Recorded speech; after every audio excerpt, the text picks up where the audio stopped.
नमस्कार प्यारे बच्चों। आज आपकी जो एक्टिविटी शीट है वो इंग्लिश सब्जेक्ट की है और दोबारा आप सबको यही वो बात बता रहा हूँ जो मैं क्लासरूम में भी बताता हूँ।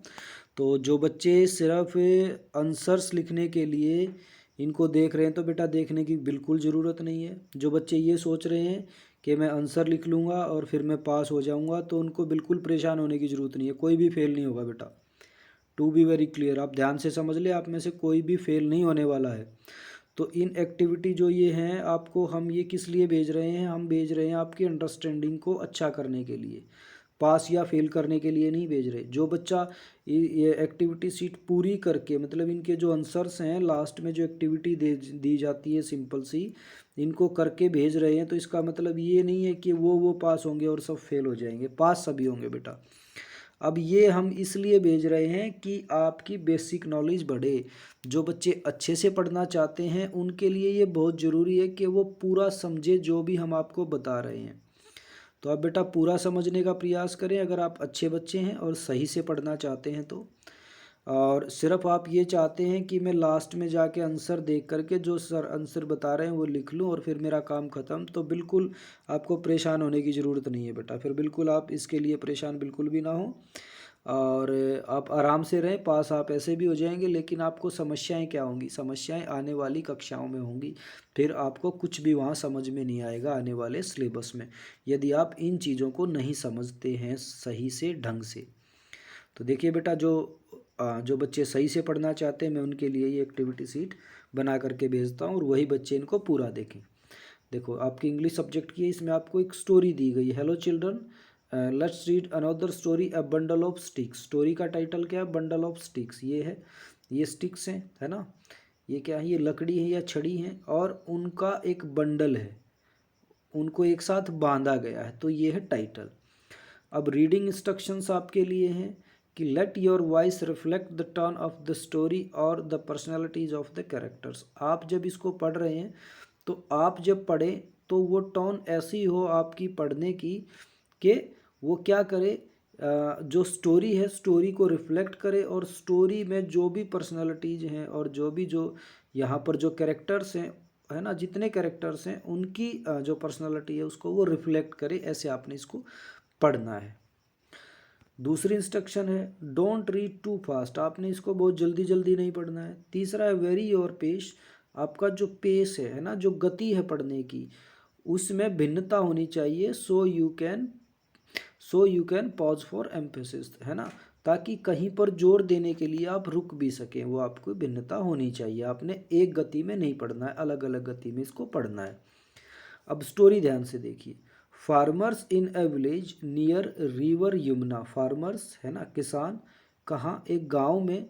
जो गांव कहाँ पर था? किसके पास? नियर मतलब पास, रिवर यमुना, यमुना नदी के पास था।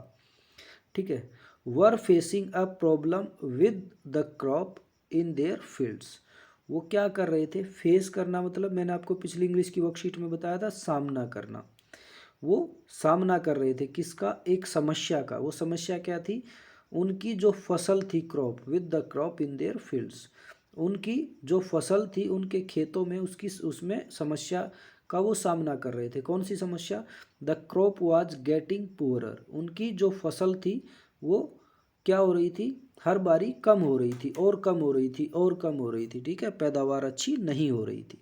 They become worried. वो सब के सब इसके लिए क्या थे? चिंतित थे। वरीड होना मतलब चिंतित होना।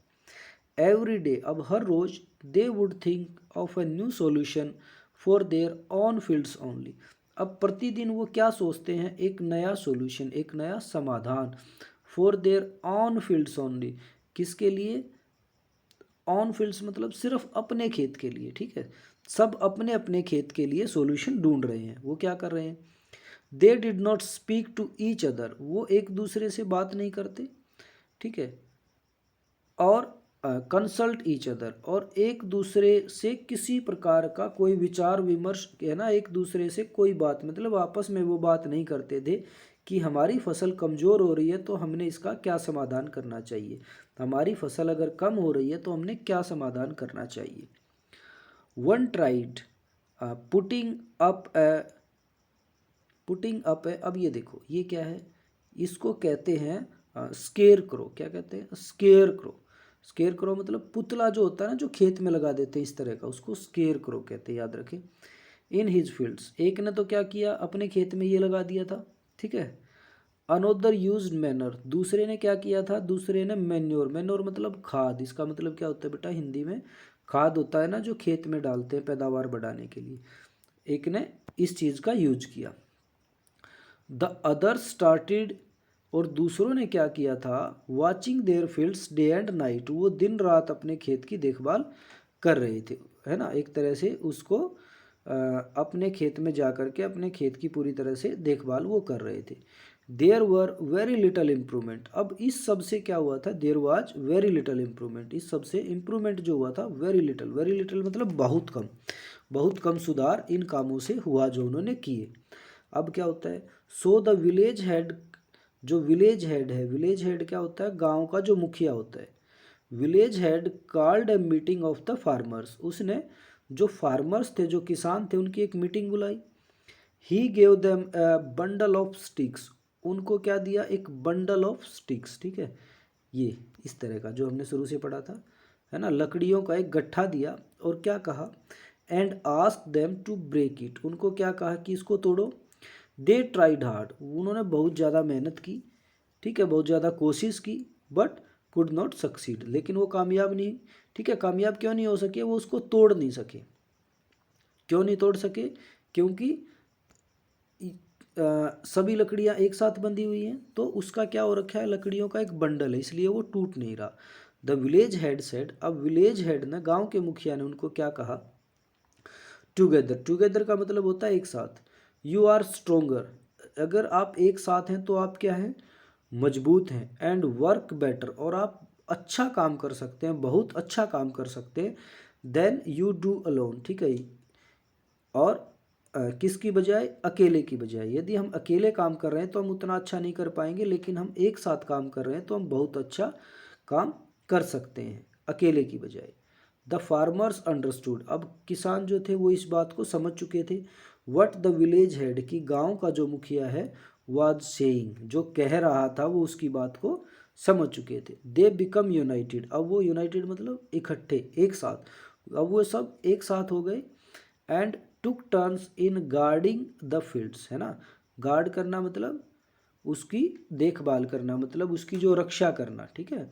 अब सभी ने अपने जो खेत हैं, है ना, तो पूरे के पूरे गांव ने अब क्या किया, टुक टर्न्स, टुक टर्न्स मतलब अपनी अपनी बारी लगा ली, सबकी बारी वही, ठीक है, आज तू संभालेगा खेत को, है ना, कल तू संभालेगा, है ना, सबके खेत में एक आदमी की रोज बारी है, ठीक है, हो जाएगा, उसके बाद फिर अगला जाएगा, फिर अगला, तो उन्होंने अपनी क्या बना ली, ट्रांस बना ली।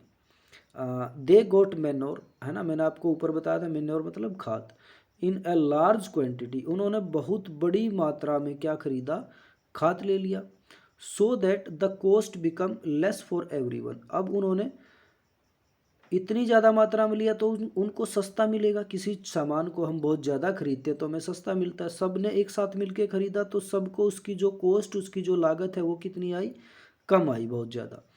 दैट ईयर, अब इस साल क्या हुआ, they had a great harvest, harvest मतलब फसल, उनको एक बहुत अच्छी फसल इस साल प्राप्त हुई। तो बेटा ये तो स्टोरी हो गई, बहुत बढ़िया स्टोरी है, यहाँ देखिए इसका मैसेज, स्टोरी का मैसेज क्या है, यूनिटी इज स्ट्रेंथ, ठीक है, एकता में ताकत होती है, ये इसका मैसेज हो गया। अब देखो, वंस दे गॉट यूनाइटेड, एक बार जब वो इकट्ठे हो चुके थे, है ना, सब के सब, दे अंडरस्टूड इट्स स्ट्रेंथ, अब वो सब इकट्ठे हो गए थे तो वो समझ गए थे कि इसकी है ना, स्ट्रेंथ, स्ट्रेंथ मतलब हमारी ताकत क्या है, वो अपनी ताकत को समझ गए थे। देखो अभी एक्टिविटी क्या है, बहुत सिंपल एक्टिविटीज़ होती है। Underline the difficult words in the story, find there meaning with the help of your teacher, ठीक है। अब जो आपको यहाँ पर डिफ़िकल्ट वर्ड मिले पूरी स्टोरी में, उनकी आपने लिस्ट बनानी है और उनको समझना है किसकी मदद से, हमारी मदद से, अपने टीचर्स की मदद से। तो बेटा आप क्या करेंगे, आप पूरी स्टोरी को ध्यान से पढ़ेंगे और आपको मान लो इस वर्ड का मीनिंग नहीं पता, फार्मर क्या होता है ना, आपको नहीं पता, तो आपने इसकी हिंदी नहीं बनानी, ठीक है, कहीं से नकल मत करो, जैसे मैं बता रहा हूँ ऐसे करो। फार्मर लिख लिया, आगे जगह खाली छोड़ दो, स्कूल में आओ, हमसे बात करो और पूछो सर इसका क्या मतलब होता है। ऐसे जितने भी वर्ड आपको मिले, पूरी स्टोरी में कितने भी वर्ड हो सकते हैं, ठीक है, जितने भी आपको मिले सबको लिख लो और हमसे पूछो। और जो बच्चे स्कूल नहीं आ रहे हैं वो अपने माता पिता, अपने भाई बहन से पूछें या फिर हमसे ही फ़ोन करके पूछ लें। एक एक्टिविटी कंप्लीट। दूसरी देखो, read the conversation between Manisha. Manisha एक रिपोर्टर है। मनीषा क्या है? एक reporter. Farmers and village head. जो हमने पिछली इंग्लिश की एक्टिविटी की थी उसमें भी ऐसे ही था। Complete the dialogue that follow. इनके जो डायलॉग्स हैं, आपस में जो बातें कर रहे हैं, उसको हमने कंप्लीट करना है। देखो, रिपोर्टर मनीषा सबसे पहले क्या पूछती है? रिपोर्टर मनीषा फार्मर से पूछ रही है, what kind of problems were you facing. उनसे पूछ रही है कि आप कौन सी जो समस्याएं थी जिसका आप सामना कर रहे थे। देखो, वो कौन सी समस्याओं का सामना कर रहे थे? वो समस्याओं का सामना कर रहे थे अपनी फसल का। वो क्या लिखेंगे? वी, है ना, वैसे लिखेंगे कि हम we were facing a problem with the crop in our fields. और फिर यहाँ तक हो जाएगा the crop was getting poorer, है ना। ये थी मेन समस्या, the crop was getting poorer. जो हमारी जो फसल थी वो क्या हो रही थी? वो लगातार कम हो रही थी। ये हो गया। अभी देखो आगे। अभी मनीषा पूछती है, what solution did you think. उन्होंने क्या क्या सॉल्यूशन सोचे, ठीक है। उनसे पूछ रही है आपने क्या क्या सॉल्यूशन सोचे थे। अब देखो उन फार्मर्स ने क्या क्या सॉल्यूशन सोचे। सबसे पहले तो एक ने सॉल्यूशन ये सोचा कि one tried putting a scarecrow in his fields, another used manure, the other started watching their fields day and night. ठीक है, ये उन्होंने सोचा था सारा का सारा, ये हम लिख देंगे। ठीक है, हमने पढ़ा था, हमें याद है। अब देखिए अगला क्या है, मनीषा टू विलेज हेड। अब मनीषा विलेज हेड से कोई क्वेश्चन पूछेगी जिसका विलेज हेड आंसर देंगे, I gave them a bundle of sticks and ask them to break it. ठीक है, मैंने उनको क्या दिया? एक लकड़ियों का गट्ठा दिया और उनको उसे तोड़ने के लिए कहा। ठीक है, अब इस ये तो हो गया उत्तर विलेज हेड का। तो इसके बदले मनीषा इससे क्या क्वेश्चन पूछेगी? मनीषा यही तो पूछेगी कि आपने उन सबको इकट्ठा करने के लिए क्या किया।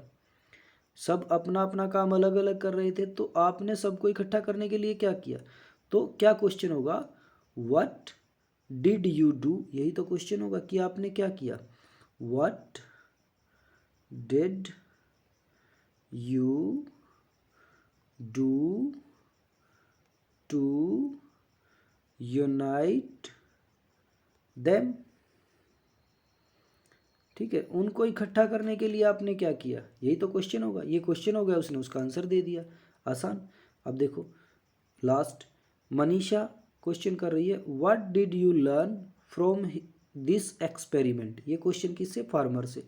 फार्मर से पूछ रही है कि इस एक्सपेरिमेंट से आपने क्या सीखा। तो उन्होंने क्या सीखा था? इस एक्सपेरिमेंट से उन्होंने सीखा था कि यूनिटी इज स्ट्रेंथ। ये सीखा था, यूनिटी इज स्ट्रेंथ। वो बताएंगे कि हमने क्या सीखा, यूनिटी इज स्ट्रेंथ। ये बात हमने उसमें सीखी। तो बेटा ये आपकी एक्टिविटी शीट कंप्लीट होती है।